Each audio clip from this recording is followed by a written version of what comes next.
Welcome to the Life's Best Medicine podcast, where we are finding hope and healing one episode at a time. No appointment needed, no rubber gloves, and no coping. Just a healthy dose of life lessons to help equip you for this wild journey we call life.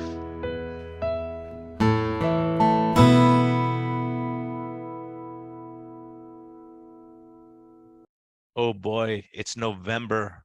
Guess what? Christmas is coming up, the holidays. Oh boy, this is the tough month, right? So, some of us might have got knocked off track a little bit on Halloween, but let's be as good as we can this month. Try to enjoy yourself. Enjoy some Simply Snacking. They're hosting this podcast. So, try out the beef and chicken flavors. It's a great option for you to have if you're traveling to see family. It'll keep you sane in the airport and you won't have to eat the airport food. So do what I do, have some Simply Snacking, beef and chicken, tons of flavors. Go to their website, check them out. And thank you for listening. Hey everyone, this is a friendly reminder that we are here for entertainment purposes only. We may not even be that entertaining at times, but this is not medical advice. Talk to your doctor, check with your healthcare professionals before making any lifestyle changes or medicine changes. What we're talking about is our clinical experience and what we've seen. And so if you really want our advice, you can consult us. You can actually consult me as a doctor, or you can consult my guest and get all your questions answered. But we can't give free medical advice because we can't pay our bills with that, but we can help to educate you a bit and allow you to think a little bit. And always reach out to your medical professional before making any lifestyle changes. Thank you. Hello and welcome back to the Life's Best Medicine podcast. Today I have someone who kind of struck a nerve with me on Twitter. I saw some of his posts on, I have a family background of depression, bipolar disorder, anxiety, things like that. I think we all do. And Frank Levandowski, thanks for joining me, man. Yeah, thank you for having me on. I've actually followed you. I had a different Twitter a couple of years ago, and I've actually followed you in the low carb community, the practitioners, for years, probably 6-7 years. So. That's crazy. And you have a crazy story, and you're in healthcare too as a family nurse practitioner. Mm-hmm. So tell us your background, how you started, like growing up. Was mood an issue for you? Because I know you've struggled with bipolar and now you're having some great wins. So what's your story going back for people who don't know you? It's hard. I'm trying to learn how to tell this like in a cool way. So I'm a 33-year-old single male. I'll give my professional resume. So I'm a nurse practitioner, family nurse practitioner. I've worked in emergency medicine, urgent care, internal medicine, and family practice. I was also an RN. So I worked as a nurse in emergency medicine, ICU, tele, med surg, psych, floated around all of Phoenix to different hospitals, different populations. I was in the military for 8 years, was in the Air Force. I did that. So I'm actually a disabled veteran, which I bring up because there's a lot of veterans that don't get help. So I like to talk about it. So they reach out to me. My first bipolar disorder episode was at age 20. So it kind of fits the standard picture. So I was 20, I was in the military, I was in North Texas, and I lost, I didn't know anything about mental health. I had a pretty good upbringing. My mom and dad are great, my family, my friends. And like I said, I knew nothing about mental health. So I was in North Texas, and what happened was I lost my grandma, my aunt, of 2 different cancers prior to leaving for boot camp. It was really weird. It was bizarre having a 2-casket funeral, mom and daughter, 2 different cancers. So that was already kind of emotional and sad. And then I did 8 weeks of boot camp, and boot camp was not easy. It depends what instructor you get. I'm not a Navy SEAL or anything. I just didn't understand military at all. I was like the first one in 2 generations to join. And the Air Force in 2009 became more war ready. So they were trying to kind of mess with your head more.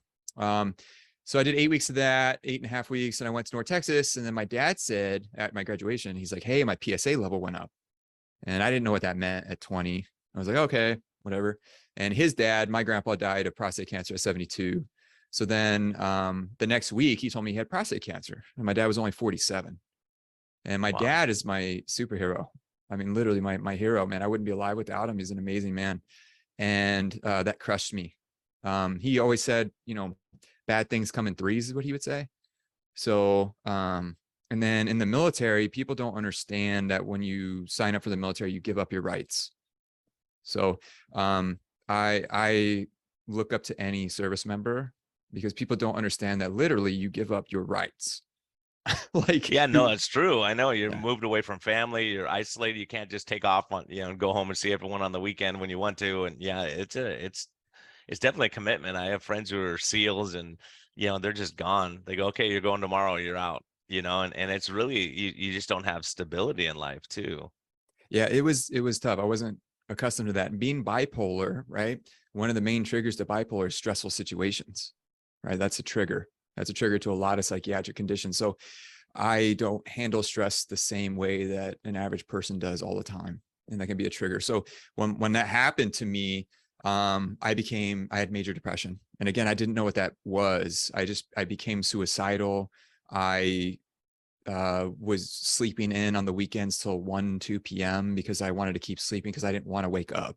I got sick physically. I had no energy. I was lethargic. And literally every night, man, I stared at the bottle of ibuprofen, like about to chug it.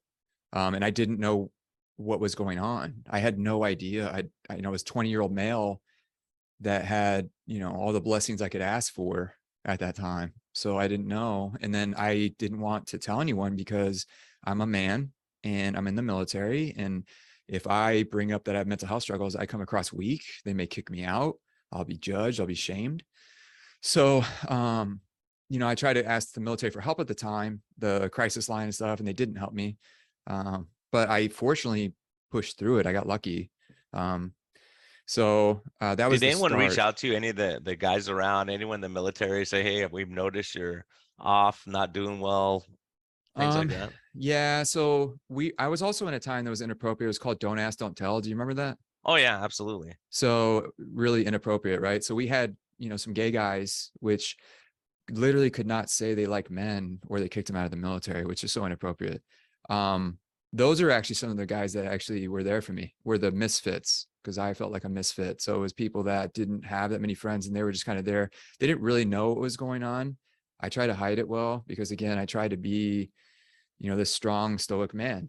And it was a couple months and then my dad had surgery, prostatectomy, and then he got better. So I started to slowly come out of it. And there was more to the military story about if you get in trouble in the military, what they can do to you and blah, blah, blah. But that was my first episode of bipolar disorder. How long did that last when you were down in the dumps? I think it was a couple months, man. It was rough. Like, and I slowly got out of it. And I thought, oh, it's just a fluke, it's just from my dad having cancer and all this and situational. And, a standard case of bipolar or schizophrenia, a lot of them start around the college age. So that kind of makes sense around 20. So, Yeah, life stress, getting married, getting divorced, all those kind of things seem to bring it out. mhm. In my family, that's what I saw was like, going through a divorce or going through, financial problems that were, that kind of brought it out. And it's such a bipolar is a hard one, because you're really down in the dumps. And now, did you have the manic episode after that? Yeah. So, I kind of had more episodes, but they, the remission periods got shorter and the intensity of the episodes got worse. So that first depressive episode was really bad. And then I had another one. I would have like little bursts of what I would call hypomania, right? Because we try to box in psychiatric disorders with 3 sentences in the DSM. So it's like we're not robots. So we're all unique individuals. So it's really hard to say, you're bipolar 1 or 2 or NOS, whatever. Like there's really more of a spectrum to bipolar. So with mine, it's mainly depression with these bursts of hypomania, which still caused some problems, but also had some positive effects, right? Hypomania, I'm extremely successful, driven, creative. It's part of who I am as well. So it's kind of a weird mix. But my next episode was I was working night shift as a nurse and I was really stressed out, being a floor nurse. It's really stressful, actually, going from new grad nurse to being on the floor with 6 patients, three are totals, and you have no resources. So I wasn't really sleeping. So I started having like racing thoughts and I was 20, 26. Yeah, I was having racing thoughts and I had a ton of anxiety, I was having crazy panic attacks. So again, I was in the military, so I couldn't have a mental health disorder. because I wanted to become an officer. I was enlisted. So I didn't want to have anything on my record. So I went to a cash pay psychiatrist, old guy, and he gave me Ritalin for 4 days. So it did help, but I only took it for 4 days. So it helped me. At the time I was also stressed because I was with a fiance. There wasn't a good relationship. We broke up, so I got better. So then I became depressed, but again, I pushed through that. And then the real big episode was at 27. I did steroids. So I grew up my whole life. Like I liked, Batman, James Bond, Arnold Schwarzenegger, my dad, and to be like Arnold, man, you have to do hormones, right? So I did steroids, didn't know what I was doing. And I did like a big burst over 13 weeks. And when I came off, I completely crashed. I became severely suicidal. And I was like, oh shit, it's back. Sorry, I cursed. That's all right. But yeah, so I crashed and I didn't know what to do, man. Again, I'm trying to like figure this out. I'm dating a pediatrician at the time. And you don't want a bipolar diagnosis, right? Because when you get that diagnosis, you have it forever, right? And it's incurable. It's neurodegenerative. They tell you you're going to be on horrible medicines forever. It's very common to go 10 plus medications. It's common to be on medications and they're still not working very well. I mean, it's a bad diagnosis. You really don't want it. Yeah, that's why it's hard when you're in healthcare because you know what's coming and you know the drugs they're using. You've seen the effects on patients, and so that's a hard thing to swallow. To knowing that you're struggling with the same thing. Yeah, it was really hard. And then I went to a different psychiatrist. Okay, out in Chandler. I live in Phoenix, so it was like an hour away. It was $400, man, for a 30-minute appointment. Okay, and I did this because again, I'm trying to stay off the books. So I saw her. She was a neurologist, psychiatrist. Anyways, in 30 minutes, man, she did diagnose me as bipolar 2. I thought that was very interesting when I got my records years later. So that was pretty interesting. But she put me on a brand name antidepressant that was in samples, which is kind of inappropriate, very expensive, not needed. Are they any better than generic? Probably not. And then she gave me Ativan and Ambien. So I thought it was weird that I'm just reflecting. I thought it was weird because she gave me, I switched over to Zoloft 25 milligram because my pediatrician girlfriend was like, hey, get something cheaper. You don't need a drug that's $1,500 a month. So well, I think that, and just an aside for people listening, that is a big problem. Really, the drug companies are like drug dealers, and they'll a new drug comes out, and they go, "This is the best," and you have tons of samples to start with, and you get everyone started. Then they say, "Okay, no more samples." Now you got a patient who's either improving on the medication, and now they're stuck financially because it's going to cost them $600 a month to stay on this med. They're already depressed. Now you're trying to put them on a med that maybe they're doing a little bit better on, and then now they have to pay for it out of pocket, and it's brutal, especially when some of the generics, like you're saying, may work just as well. Yeah, and when I practice medicine, man, I try to keep things cheap, because you have to care about the patient. It's like, why are we using these new brand name drugs when who knows how well done the study was, who knows how actually efficacious they are, et cetera. So, so I had so many signs of bipolar. So I was suicidal, depressed, and then I got 25 milligrams of Zoloft, right? And the next day I was hypomanic. I felt great. Yeah, I was in the ER, man. I was like jumping off walls. I was having a great time. I was like, oh my God, all I need is an antidepressant. Yeah. That's not how they're supposed to work. So, well, and that's the other thing is a lot of them got a bad name like Prozac because they would just say, okay, here you go on this med and good luck, and then we'll see you in a year. And people would have hypomanic episodes, or when people are really depressed, the most dangerous time is when you're coming out of the depression where you have enough energy to try to hurt yourself, and they're not being monitored. That's a really good point. And with my major suicidal depression, I still have energy. So I'm technically like a really scary form of bipolar for suicide risk because I don't get so depressed that I lay in bed for 9 days. I still get out of bed. I'm just suicidal, on and off for 13 plus years. So, whatever that means, it's just interesting. But yeah, so I went on Zoloft and then we titrated up to 100 milligram and I thought I was cured. I did have a side effect of Zoloft that no one told. She didn't tell me anything about side effects, right? And I came from Western medicine. I was like, well, the psychiatrist must know. I respect their education. I think her care was pretty sloppy, in my opinion. But she, or or I went up to 100 milligrams Zoloft and I could not ejaculate. So I was having sex and I started having orgasm issues. And I actually have a condition called PSSD. Have you ever heard about that? You heard? Mm-mm. So it's called post SSRI sexual dysfunction. Oh So yeah, yeah. I have never fully recovered sexually since I took Zoloft Yeah, in the people six, don't seven realize years. that's a huge part of as a matter of fact, as an aside, I have a patient, her husband, long history of depression, anxiety, stress. He's on a lot of antidepressants. She comes in and she goes, look, I think I need to be on something. My husband, just life was hard. They were on the verge of divorce and all this. So I put her on Lexapro and I go, let's just try it for the anxiety component, everything going on. And so I see her in follow up, around a month later, and she's like, "Oh my gosh," she goes, "My mood is better. I don't lose temper with people, and all these things." And I go, "Well, that's great. Anything bad you've noticed?" And she said, "Well, no, not really." I said, "How about like sexual side effects?" She said, "Well, my sex drive is cut in more than half." And I said, "Uh-oh, that's not good, right?" And she goes, "No, it's actually good because now my husband and I are matched." Equally, because he Oh, had such a low sex drive. Now it's like that was a problem. She said that actually fixed one of our problems. That was like, hmm. part of the marriage issues, but premature ejaculation, things like that, that they use these drugs to help prevent that problem also. So delaying that, but people don't realize that, if you're already depressed and going through something like that, that just adds more fuel to the fire sometimes. Yeah. And as you know, psychiatrists need to give more informed consent. They need to tell people that I had worse experiences with antidepressants than I did with antipsychotics. Just my personal experience. I think antipsychotics get kind of a bad name just based off the word. People think antidepressant like, oh, I'm not going to be depressed anymore. They think antipsychotic and they think, oh, I'm, antipsychosis.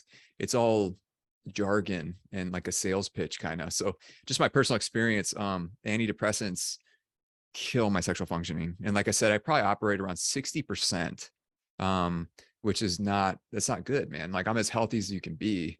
And I've just never fully recovered. And doctors have no idea. Like they're just starting to acknowledge what PSSD is actually. Yeah, it's just something that we just don't really talk about a lot, and the side effects, and like you said, a lot of times these can cause all these other side effects, and you're not giving informed consent, saying, hey, look, here's the possible, because part of the problem is when you're depressed and anxious, like if I say this could cause all these problems, people are like, okay, forget it, man, I'm not even going to try it. Yeah. And that's a problem too. So I'm an advocate on the provider side too, because I try to look at it from both sides. Like it's not easy being a psychiatrist, right? So their tool is medicines. That's their main tool. So it is hard because there's a lot of anti-psychiatry out there. So I try to be like, pharmaceuticals saved my life and also harmed me. So there's balance in the discussion. Exactly. And that's the whole point. Risk and benefit. You go, look, here's the risk, here's the benefit. You're not functional right now. We're gonna have to take some of the hits on the side and try to get you doing better. And there's all these other factors, and I think you can speak to this also as the lifestyle part of it. Like you Yeah. change your diet and things started getting better, sounds like. So I was 27 and I was on Zoloft for 4 months. I was like, I was cured other than I had the sexual side effects. And that sucks, right? You're having sex with your girlfriend or whatever, and you can't ejaculate. She gets upset and she's like, what's wrong with me? And part of the reason why we broke up, which is fine. But I then found Sean Baker. So I'm a big fan of Sean Baker. I hope I get to meet him someday. I listen to him on Joe Rogan, and I just like that podcast because he lets people talk and lets them, Joe Rogan's not the expert. He's just a moderator that lets people talk. So Sean Baker's an Air Force veteran. He's 6'5", he's 260 pounds. He's a Viking, modern day Viking, right? And his story was amazing to me because he's an Air Force veteran like me. He's a trauma surgeon in the military. And he went on keto carnivore. And what he said made sense because Western medicine was teaching me, oh, go vegetarian. And I was going more vegetarian and I felt worse and worse. So I'm like, okay. And then when he talks about how red meat was really good for you, I was like, huh, this is great. I love red meat. So I tried it. I started eating a high red meat diet and I was able to get off Zoloft and I was stable in remission for like 4 or 5 months, mood wise. So I did that at 27. So I did that 6 years ago, actually. But it's hard to maintain because I didn't understand I was bipolar. I just thought, again, it was just, oh, it was from the steroids or it was from this. I always had like a reason, right? I was always like, no, it's not pathology. It's just, oh, I had a hard time or whatever. I didn't actually accept I was bipolar until I was 31. Wow. Because I had so much evidence, man, that I couldn't deny it anymore, you know? Yeah. And the average bipolar diagnosis takes about 10 years from the first episode. So the reason is because bipolar patients typically don't see you when we're hypomanic. We don't want to see a doctor. Why would we? We feel great. When we're manic, that becomes troublesome. So our actions and behavior, we can't really, hide, right? And I didn't have a manic episode until I was 31. So I had all hypomania prior to that. And so I was able to hide. So a lot of people just said, oh, that's just regular Frank. And like people didn't understand some of this is pathology. But and so for people to understand, can you explain a little bit about what a manic episode is like? Because I could tell you from my experience, but what were you like when you were manic? So you have hypomania and mania, right? So hypomania is something I dealt with, which is just like increased energy, increased creativity, increased productivity. You can sleep less, but work out more. It's amazing. I mean, it's like being on the best drug in the world, but that can eventually go into the manic phase, which is the next step. And when that happens, again, to qualify, I think it has to be over 4 days, technically with DSM, but it becomes a nuisance on your life, right? That this is when you can become psychotic, delusional. When I was 31, man, I did EMDR, eye movement desensitization reprocessing. Mm-hmm. So I was super depressed, suicidal depressed. I went to this top therapist and did 2 8-hour sessions of EMDR. It's called intensive. And I went from suicidal depressed to hypomanic. So then I didn't realize it was mania because it's hard to tell when you're the patient. So like I started having delusions and stuff, but it seems real. Like it's weird. Like I thought I was going to meet Halsey, for example. Halsey's bipolar. So I thought I was going to reach out to her. I was like being really creative, but it blended in from hypomania into this manic phase, but I crashed quick. So I was only manic for a little bit, reflecting back now. My last manic episode was horrendous, and I can explain that, but I didn't think mania was actually possible. I always thought it was bipolar 2 when I accepted it. But the top doctor here, it was last April, he called me out. It was really interesting, man. So I try not to give too much of his information away, but he's he had 40 plus years of bipolar experience. He's neurology, psychiatry, internal medicine. So in a 2.5-hour session, I went to him because I was having sexual side effects. And I'm still like, hey man, I'm only operating at like 30%. And I went to him on lithium, 300 milligram, and Lamictal, 100 milligram, which I found in a mood treatment center book. It's what they recommended for bipolar 2. And he said, you're on M&Ms. You're going to kill yourself. You're bipolar 1. You have a sex problem. You have an alcohol problem. That's what he told me in 2.5 hours. And at first I was like, no, I'm not. I haven't been arrested. I haven't, I don't know. Usually bipolar 1, it's pretty obvious. That's an easy diagnosis. Yeah, like you're gonna run for governor of the state. You're gonna do all this stuff, and you're gonna be the biggest star. It's hard because it's almost like a drunk person, because people could say, "Wait a minute, you don't have any experience in that area. Doesn't matter. I'll just do it." And so you're so positive and upbeat, but then when you crash, and it's almost easier, and maybe for you, is when you're manic, you don't want to get help. You feel, or if you're paranoid, you don't want help because you think they're going to try to poison you, and it's really hard mentally. But then once you crash, you're like, I feel so bad, I need help, and I want someone to help me. It's like coming down from a drunk, partying all night, and then you're like hungover the next day. It's a horrific cycle. I think it's part of the reason why the suicide rate's so high in bipolar. It's a 20% suicide completion rate, 30 to 50% suicide attempt rate. I think these numbers are underreported. Personally, I think a lot of people out there are bipolar and they're self-medicating. I think there's a wider spectrum, is my opinion. But yeah, it's horrific. I had a true manic psychotic break, and it took months, man, to heal. So Was there something that instigated, or it just come out of the blue? So I'll explain it. So this last episode is what kind of changed my life. So again, this doctor, he told me I was bipolar 1, and I go, no, I'm not. Right. I was like, no, I still don't believe it. So anyways, he switched me to this new medicine. It's called Caplyta. Have you heard about it? No. It's on the news. It's on TV. Anyways, he's a big fan of it because he has a neuropsychopharmacology background. So he's really into the science of the drugs, right? When you go to a doctor, you have to understand what their specific training is. So I wanted the best doctor that knew the drugs, because I'm like, hey, maybe you could help me with my sexual side effects. You know what I mean? That's what I was asking. So anyways, he took me off these two, put me on Caplyta. I then became healthier. I was like, hey, I'm going to start doing like keto again. I always feel better on it. So I started feeling better and I was stable. I was like, wow, I feel great. Whatever, it must be the drug. And then I talked to someone that I grew up with that said, hey, I saw this happen when you were growing up. And I instantly was like, I was molested. So I didn't know I was sexually abused. So your brain can hide really painful memories. And I went from stable to hypomanic, right? It like stimulated me. And it was very painful because I was having memories that I didn't know I had. Like it was kind of very hazy and blurry in my background, but these memories would come to my forefront. And I was sexually abused by a non-family member, but I wasn't sleeping, man. So I was having night terrors. I couldn't sleep because I was scared of visualizing my abuse again.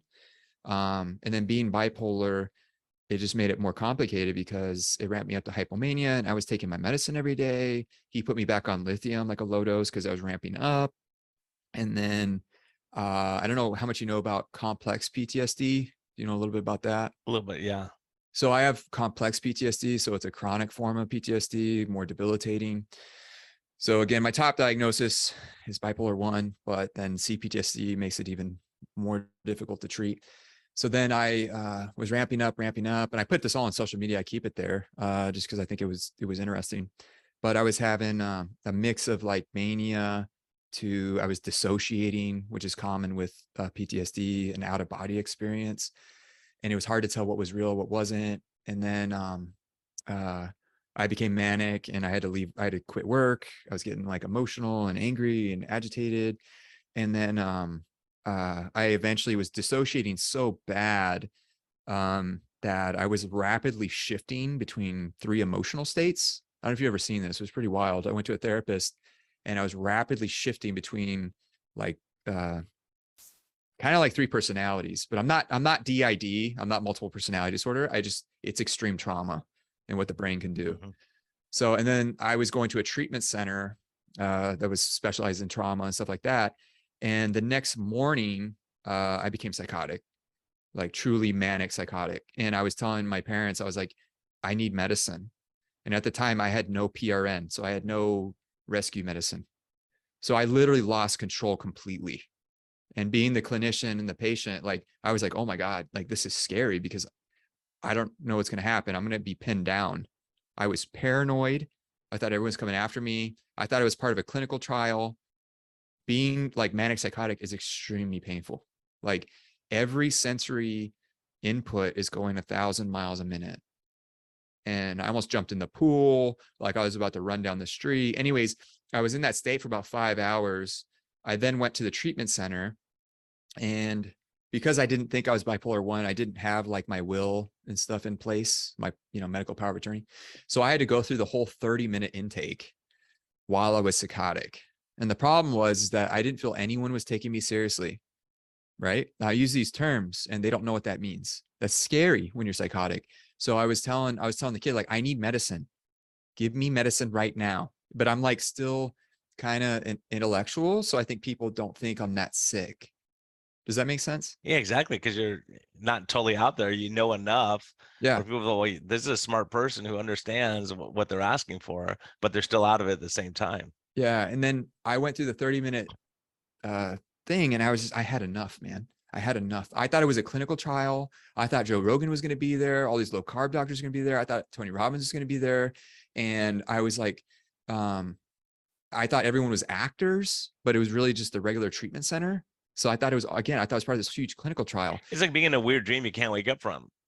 Yeah, nightmare. Really. Yeah. It's either a dream or a nightmare, depending. It was a mix. But yeah, so I was like in there, and then I'm like, I eventually snapped.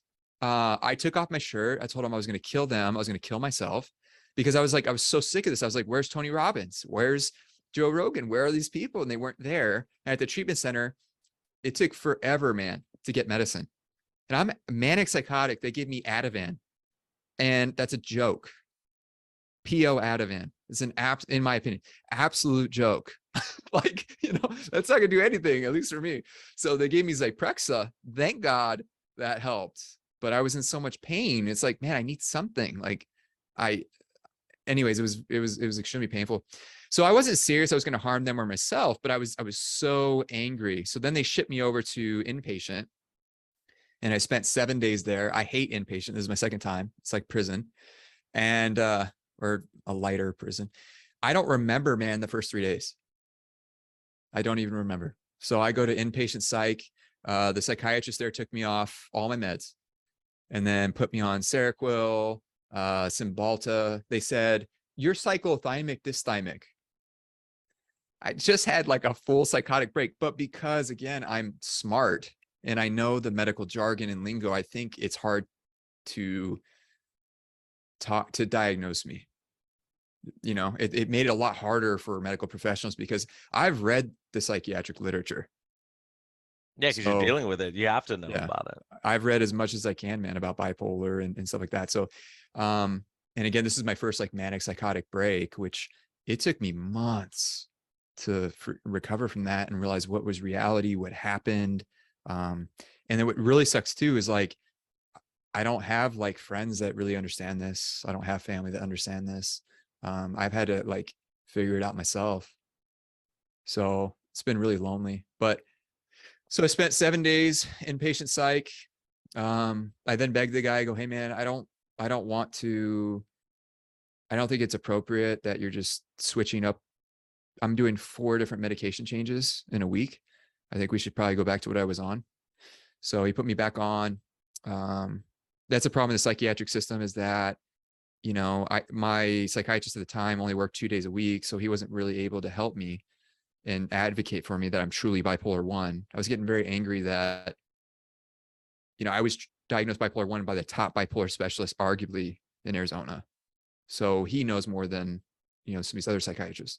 So, and it's really important with bipolar, man, to kind of know what kind, right? It makes a difference. So it was a big difference knowing that mania is a problem in my life. So, because mania, again, starts the cycle, it can be destructive. And it was, man, I lost $40,000 this summer. I'm a disabled vet. The VA did not help me at all. I had to pay out of pocket. I paid 25 grand for the treatment center that I went back to. I was assaulted at day 4 because I was hypomanic still. And an addict snapped at me, came at me violently. And they gave me 2 options. They said, because I was aggravating people there, because I was hypomanic, they gave me an option. They're like, hey, you either leave or we send you back to the psych ward. So, and I was like, oh, this is nice. So I left, and I went to an IOP program, which is an intense outpatient program for trauma for 12 weeks. And that really helped. But even through all this mess this last summer, which was horrific, the best intervention that works for me is no alcohol, which I quit 90 days ago, and a strict ketogenic diet. Yeah, people don't realize the effects of alcohol too on worsening anxiety, stress, depression, and poor sleep. And the sleep gets worse, and then you get into that cycle. And so a lot of people are drinking to calm their nerves, because to slow the brain down a little bit. But then everything gets worse, and it's hard because it's hard to escape that cycle. Yeah, and I self-medicated in my 20s, so I didn't know this, but there's actually some science and some theories behind this about mental health actually all being at least partially a brain metabolic disorder. And Dr. Chris Palmer, who's like my idol, helped save my life. Dr. Georgia Eid are kind of in this realm. It's really interesting. And that makes sense to me because I've tried every intervention, man, everything. I've tried 40 plus supplements. I'm as healthy as you can be. And the only thing that helps mainly is ketosis. And that's really interesting, because when I first heard about Chris Palmer, I thought, this is nuts. I mean, this guy, but he makes the argument, people with schizophrenia were treating with seizure medicines, and ketogenic diet helps with seizures. So he said, well, maybe there's an overlap. I'll try it at least. In the worst case scenario, people lose some weight and they can be more sociable. But when you start seeing benefit, I was seeing the same thing. Tro and I talked about it way back on the podcast in episode 10 and 13, where we said, hey, people's mood seems to get better, their anxiety, their depression, their sleep, they're doing better. There was no doubt about it. We were seeing it. And so the argument was, well, is it because they're losing weight and they're feeling better? No, there was people that before they lost weight, they got their diabetes under control. And when you start looking at the correlations with major depression and diabetes, and so poorly controlled diabetics are majorly depressed. But then there was a chicken and the egg. So are they not because they don't care anymore, or is it because what comes first, the depression or the poorly controlled sugars? And it looks like the poorly controlled sugars came first, and then the depression came on top of that. So from what you're talking about too, is if you can stabilize the brain, because you think about all the stress hormones and cortisol, everything flushing around our body. When we can stabilize that, your body says, okay, I can deal with this a little bit better than when you're on, drinking soda all day and then having cookies and donuts and, that constant stimulation of the brain. And so it's interesting. I don't think we know enough about why ketosis helps to calm people. Yeah, the expert is Dr. Chris Palmer, in my opinion. I mean, it's his theory. His book, I'm reading it right now. It's called Brain Energy. And I like that he's traditionally trained, right? He's a Harvard psychiatrist that has treated the serious mentally ill. He treats bipolar, schizophrenia, treatment-resistant depression. These are patients that have horrible qualities of life. And they've tried 30 plus medications. I've been on 15 medications. So I have tried traditional psychiatry. I wish that I could just take a medicine with no side effects that made me feel better. I've tried. Like, this is my last resort, man. I literally had, I had like a suicide pact. Like, people don't understand like the pain that bipolar is, right? I have suffered for 13 plus years of suicidality. That's that's emotional, spiritual pain. And, my form of bipolar is very dangerous, like I said, because I've had mixed episodes reflecting back. I, naturally am in like a hypomanic state, I guess. Which I think, again, bipolar is really misunderstood. But with the ketogenic diet, I have benefits in 3 days. I start feeling benefits. 3 days. When do you start feeling poorly when you go off it? Well, I've done it on and off for 7 years. So, or 6 years. So I think, and I always kind of try low carb-ish because I like, to look good or whatever. But I like the first time I did keto, the keto flu, which now they say it's more, is it carb addiction? Is it, it's a mix. That first keto flu was really rough. That was like 7 days or so.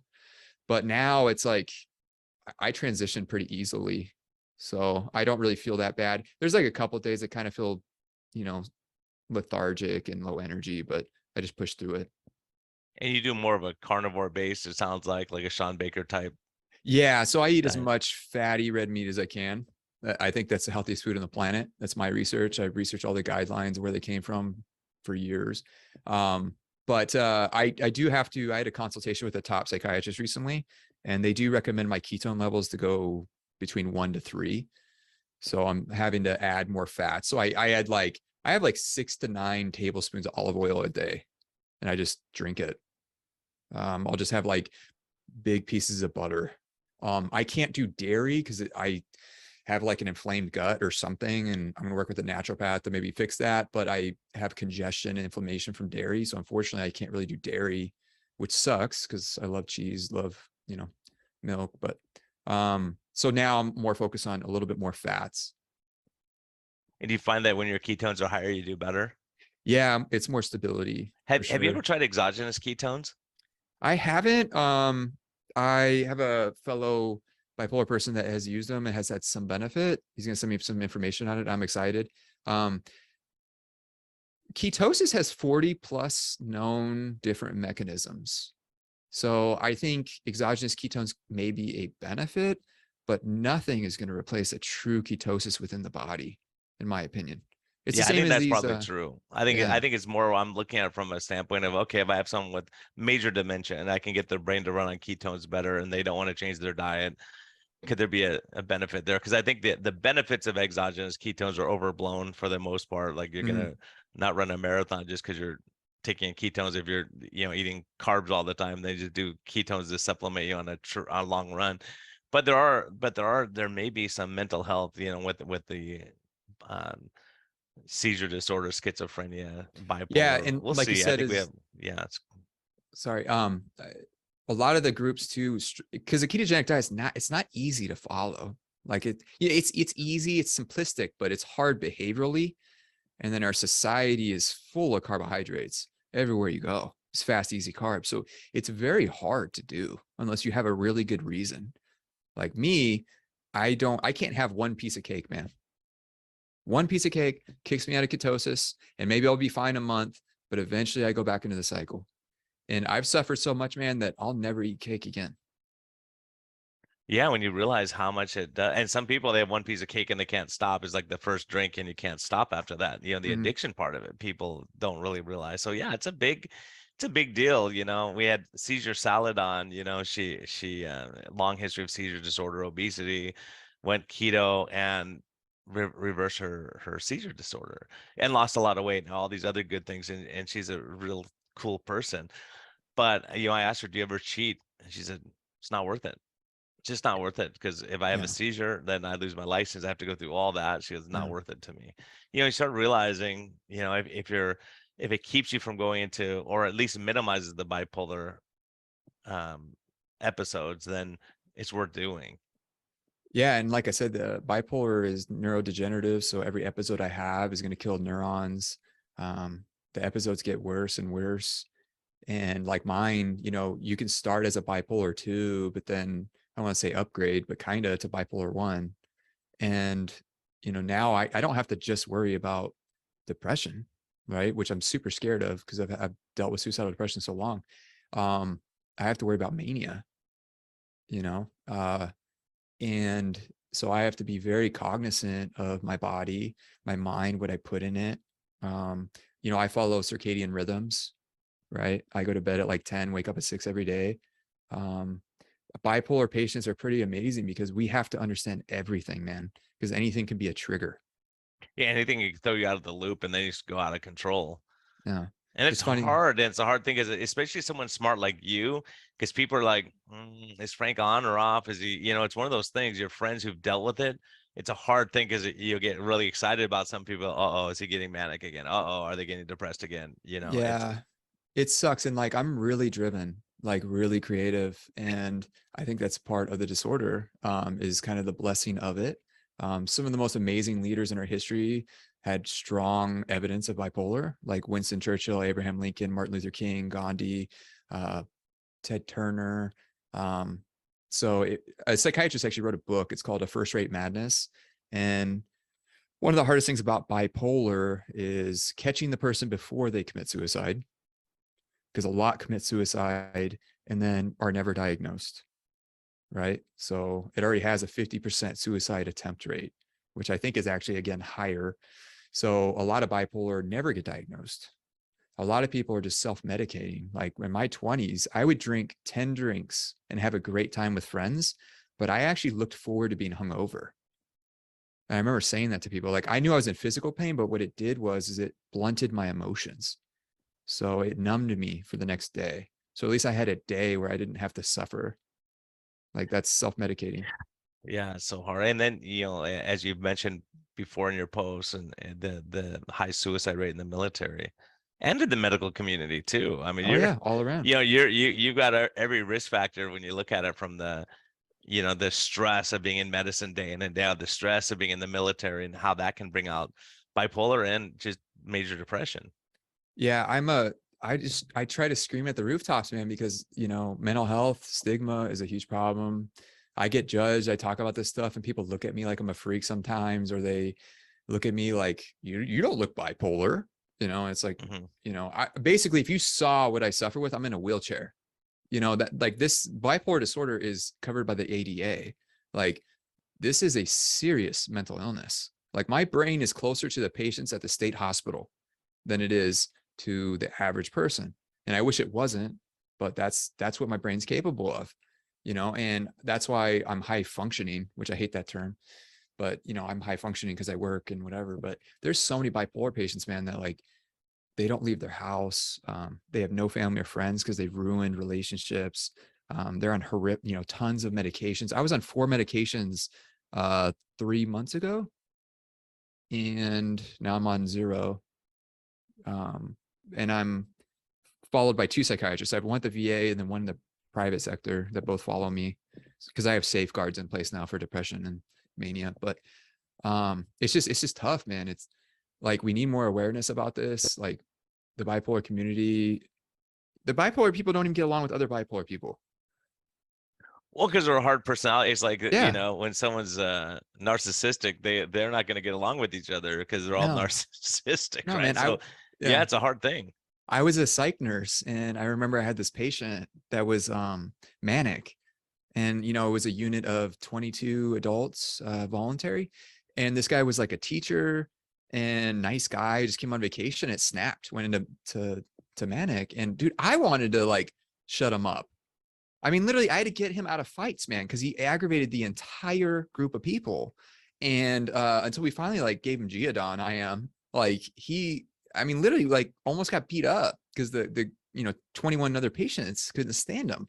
When you're manic, it is such uncontrollable energy, Oh that yeah. becomes And from negative. topic to topic, and you're like, Oh wait a yeah, minute, what are you talking about? Like I yeah, can't, because I'm pretty chill guy. So when I'm around someone who's bipolar, it's like, well, wait, who are you talking about now? And, there's 7 different conversations going on at the same time, and so it's hard for people. It's like, you think of like Robin Williams, like yeah. how his brain worked, and the people are like, wait a minute, what's going on here? And it's so overwhelming because it's so, and the creativity and yeah, it's just overwhelming for people, and especially if they're suffering with mental illness at the same time, they're not going to be putting up with it. They're not going to say, "Oh, yeah, you're probably just in a little bipolar state. We'll give you a little slack this time."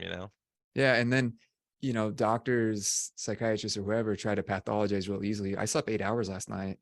I don't drink alcohol. I have caffeine in the morning. I'm as healthy as I can be. I'm in strict ketosis. My ketone levels are probably 1 right now. I de-stress. I work out heavy 3-4 times a week. Meditate, sauna, cold plunge, all this stuff. And so sometimes when my energy's high, easily a doctor can be like, "Oh, it's just hypomania." Not everything is pathology either. Some of this is just me. Yeah, a lot of it's a personality, what you learned, and then going through what you've been through in life and dealing with stuff and just knocking one thing off at a time and one step forward. So like we're like today, I mean, what are your stressors? What are your hopes? What gives you joy?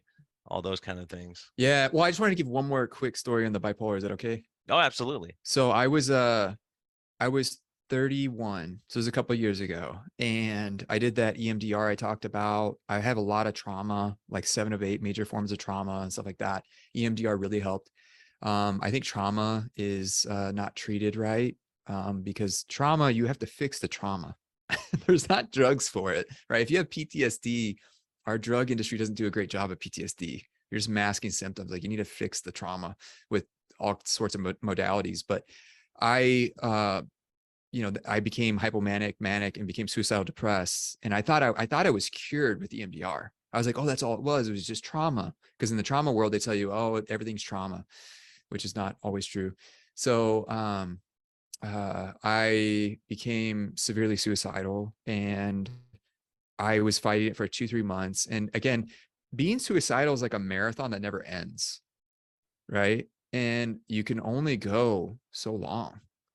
Like it's so much pain. That's why people end their life, because they can't see a way out of it. So I hate when people judge suicidal people. Unless you've been suicidal depressed, I don't think you have a right to judge it.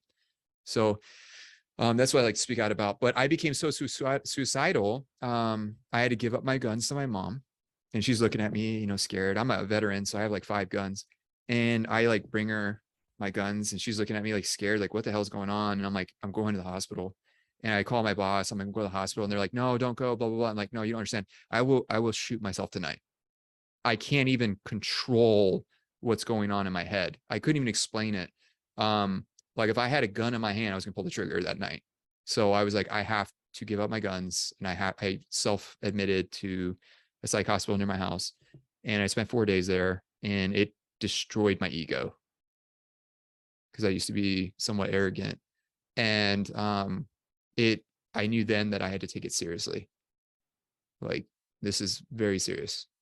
Yeah, and most Um, people don't have the background and the knowledge that you do, and they just say, "I'm just going to end it and be done with it." At least you had the knowledge, say, "Okay, let me get the guns out of the house," and you have some logic in that of saying, "Okay, I'm a danger to myself or others." So, being able to understand, and I think it's a lot of this is education, allowing people to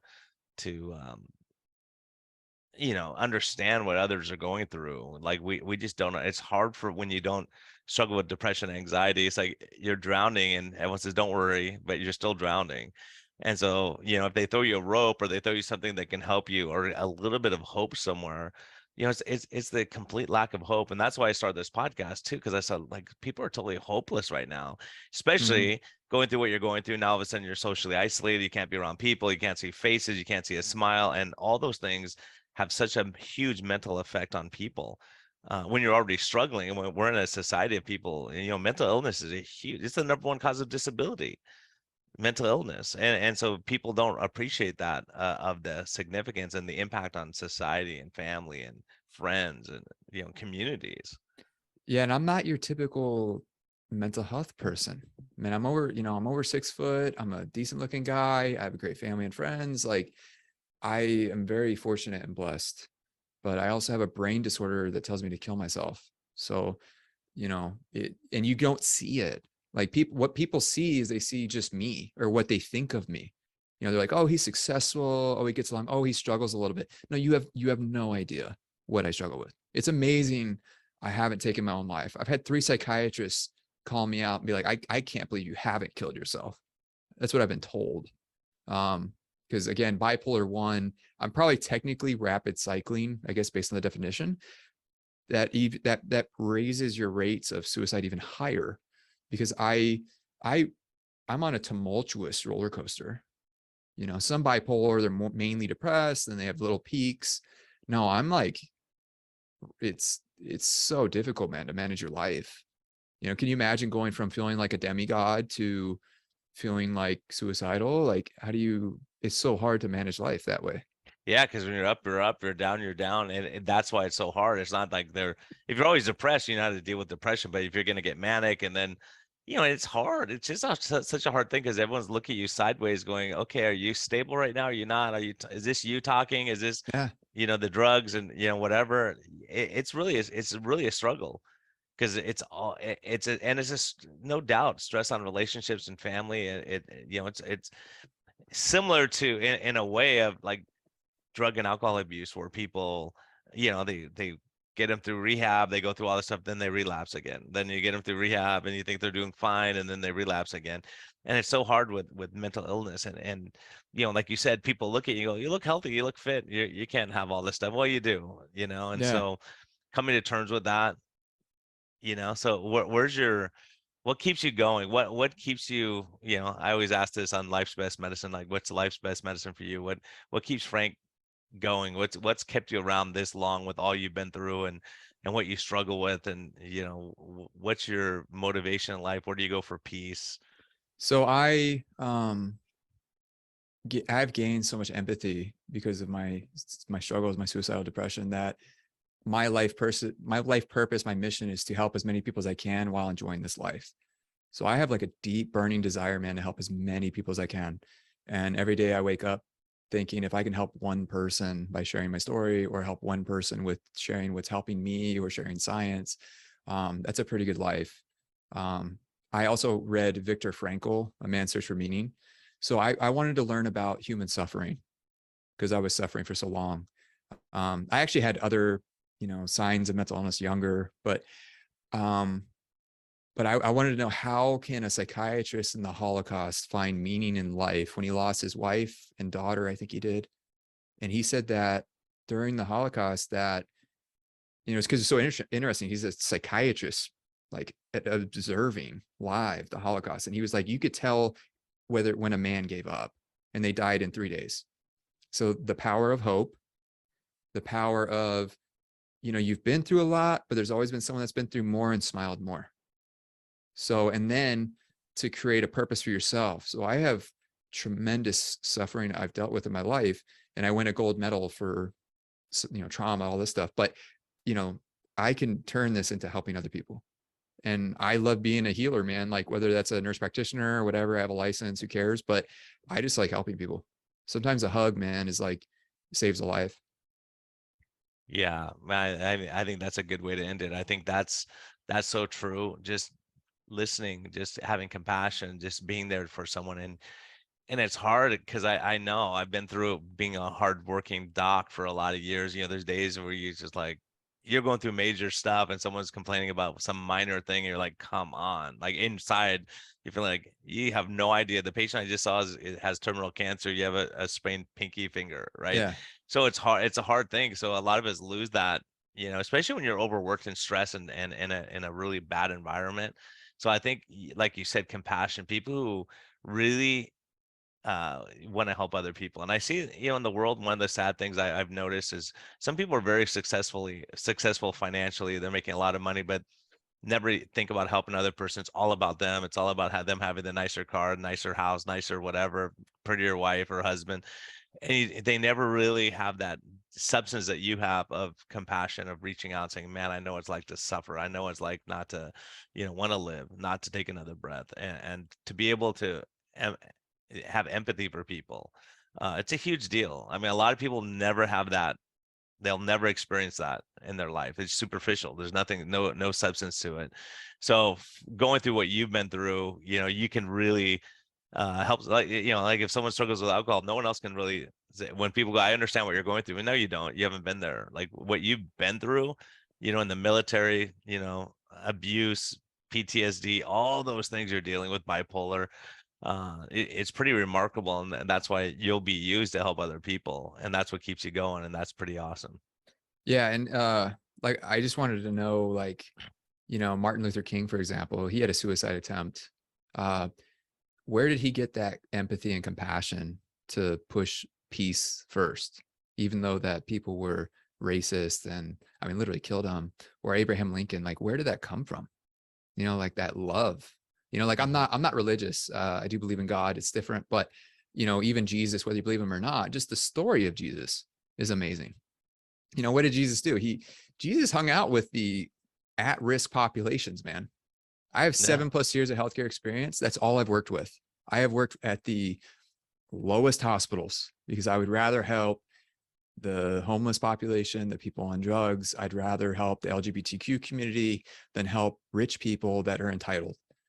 Um, that's just my preference. So I purposefully have never worked for like a top tier hospital because I'm not going to, treat some politician that thinks I owe them something, Yeah, so. no, there's truth to that. No, there's truth to that. You want people who are, I'll tell you, I've been to the poorest countries on earth, and they're the greatest, most you know, appreciative of everything. I love that kind of work. Absolutely. I mean, I totally get what you're saying. It's the people who really appreciate that you going out there and being with them, and not thinking that they're doing you a favor all the Yeah. time. And they're Yeah. grateful, man. Like, the two groups of people that are really grateful, right, are veterans because they gave up their rights, and then immigrants. I treat a lot of refugees, immigrants, and they're so grateful, man, just for me to give them Tylenol. Yeah, they get it, man. I've been to Cuba. Yeah. I know exactly what you're saying. That they appreciate, you appreciate everything. When you don't have anything, like we are just, I mean, I learned a lot of life lessons on those trips because you realize, man, we've got it good, and we don't Yeah. realize it until it's taken from us, and like being in the military, you don't realize what freedom is until they go, nope, you're gonna do this, you're gonna wake up this time, you're gonna do as many push-ups as I tell you to do, and Yeah. be treated like garbage and be broken down mentally, and then have to rebuild from that. That's part of the process of what they do, and that's probably part of the suicide rate, I would think, is that when you're totally broken down and you should think this is going to be my life for the next 4 years at least, and going through the separation from family and friends, all that. It's a huge thing. I mean, I remember friends going through boot camp, and man, it's an emotional thing when you can't be around people and engage, and like you said, that hug can save a life, and when you're in Yeah. a hard environment, it's rough. When I was a manic psychotic and I was at the treatment center, and it was right before I snapped, I had a guy, and again, I thought he was an actor, but he was just a patient there. And he gave me a hug, man. He gave me a hug and a cigarette. Mind you, I don't smoke. So I just lit up a menthol or something with him, and he hugged me, man. And I started crying. It's like everyone else was scared of me. I'm 6'1", 180 pounds. I'm, a bigger guy. I can look violent, which I'm not, but like that helped me as much as the Zyprexa. Yeah, no kidding, man. A hug, man. That's a huge deal. Hope everyone's getting this. This is important stuff. So Frank, hey, if people want to track you down, how do they track you down? How do they find you? Yeah, so I'm on Twitter, Instagram, TikTok, YouTube. I have a unique name, so you can just use Frank Levandowski the third. So I'm starting to grow this message and spread, and then I have a business trip next week, so I'll be starting a clinic of my own the next 3-4 months. So I'm really excited because I want to focus on the root cause of illness, man. I'm really frustrated with traditional medicine, so I really want to help. If you help metabolic health, you don't just help the brain, you help the whole body. Like Yeah. mental health is part of the brain, which is part of the body. Like stop separating the body into quadrants. It's silliness. Like let's heal the entire person. Well, heck, when you get up and running, let us know. We'll get you back on it. We'll talk about your clinic and what you're doing, and hopefully get you some patients and some people who really believe in the same. I think a lot of my listeners are into root cause and understanding, not just throwing a drug and sometimes they're necessary for sure, Yeah. but like you said, but sometimes you go, okay, look, what else can we do in order to get the med to work better, or what can we do to get you off the med? I mean, that's the kind of medicine we all love. So So Frank, spell your last name for people who don't know, and we'll put links to your stuff there too, cool, in the show notes. But so Frank, and then Levandowski, Lev as in Victor, A, N as in November, D as in Delta, Owski, and I'm the third. So awesome. And everyone, be kind to yourself, be kind to others, give yourself a break. Just take that next step. And and Frank's advice of just helping someone else when you go through a hard time, just reaching out to someone. There's always going to be someone worse off than you, and so just reaching out, helping, being a human being, being kind. This is what we're called to do. And we can't not mention the huge suicide rate of our bravest, our best, in the military. It's a huge thing. If you've served, thank you, and much respect. Frank, thank you for your service. And I mean, as a country, we owe it to you. Our freedoms and what we're doing now is because of your sacrifice, and that's definitely appreciated. So let that get you through another day. And if you're struggling with alcohol and drugs, reach out for help. Just get someone to help you. Don't just sit in your room and in the dark and not reach out, because so many of us, there's so many good people out there that can help you. Someone like Frank who's been through it and understands. So don't give up. Keep moving through. Think there's going to be a better day. Keep the hope, keep the faith, and be kind to yourself, be kind to others. And thank you for listening. And Frank, thank you so much. I appreciate you. Thanks for having me. Being transparent and sharing your story. I know it's not easy. No, it's become easier. I let go of guilt and shame, and people are going to judge me no matter what I do. But if I can help one life, which I've already been doing that by sharing my story, it's worth it. It doesn't matter. Who cares about guilt and shame? Let it go. Awesome, man. Great advice.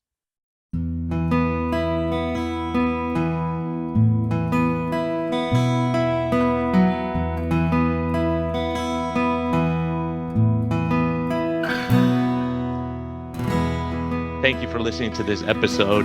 We greatly appreciate your support. We would greatly appreciate a positive thumbs up on all of the platforms like iTunes and Spotify or wherever you're listening.